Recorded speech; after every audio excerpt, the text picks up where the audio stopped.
આજે આપણે પાક્કી કેરી કેસર કેરી છે, ધોવા મૂકેલી છે, 1 કલાકથી ધોવા મૂકેલી હતી. એને 12 મહિના સુધી કેવી રીતે સાચવી શકાય એનો વિડીયો બતાવીશું. ફોર્જન કરીશું કેરીનું. તો હવે એને ધોઈ અને એક વાસણમાં નીકાળી દઈશું. કેરીને ચપ્પા વડે છોલી દઈશું, બધી છાલ નીકાળી દઈશું. આ રીતે ધીમે ધીમે બધી છાલ ઉતારતા જઈશું.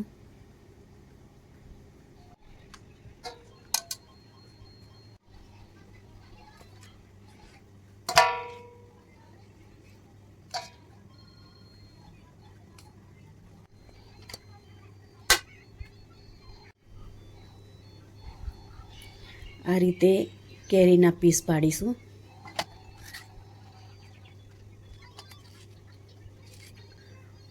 અને ગોટલો પણ અંદર એમના એમ જ મૂકી દઈશું. આ ગોટલો એક જાતનું પ્રિઝર્વેટિવ કહેવાય છે, એનાથી બગડતો નથી. એટલે એને ફોર્જન કરવા માટે ગોટલા સહિત જ મૂકવાની હોય છે.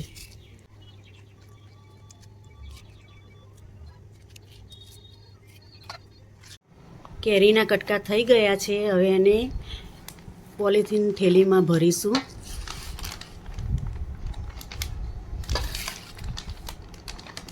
જોઈતા પ્રમાણમાં જ ભરવાની, કારણ કે જ્યારે કાઢીએ ને ત્યારે એક જ થેલી કાઢવાની. આપણને ખબર હોય કે આટલો જ રસ જોશે, જ્યારે કાઢવાની હોય ત્યારે તો એટલો જ કેરી ભરવાની.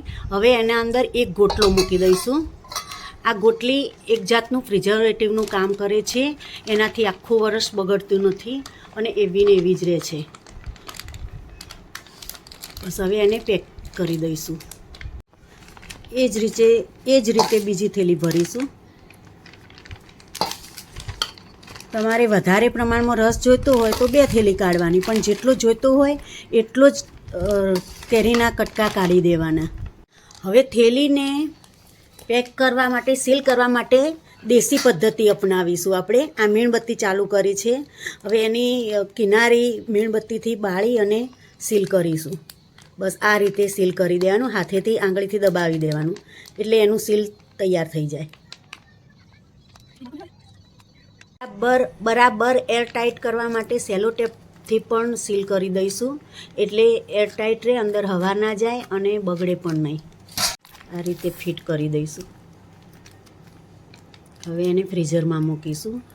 1 વર્ષ સુધી કશું જ થતું નથી અને એવી ને એવી કેરી રહે છે. જ્યારે તમારા ઘરે કોઈ મહેમાન આવે ત્યારે આપણે બજારમાં લેવા ના જવું પડે અને તરત જ ફ્રીઝરમાંથી કાઢી 1 કલાક પહેલાં કાઢવાની અને પછી મિક્સરમાં રસ નીકાળી દેવાનો. આ વટાણા ફોર્જન કરેલા છે. આની રેસીપી તમારે જોઈતી હોય તો મારી યુટ્યુબ ચેનલમાં મૂકેલી જ છે, તમે જોઈ શકો છો. બસ આ રીતે કેરી મૂકી દઈશું પેકિંગ કરીને.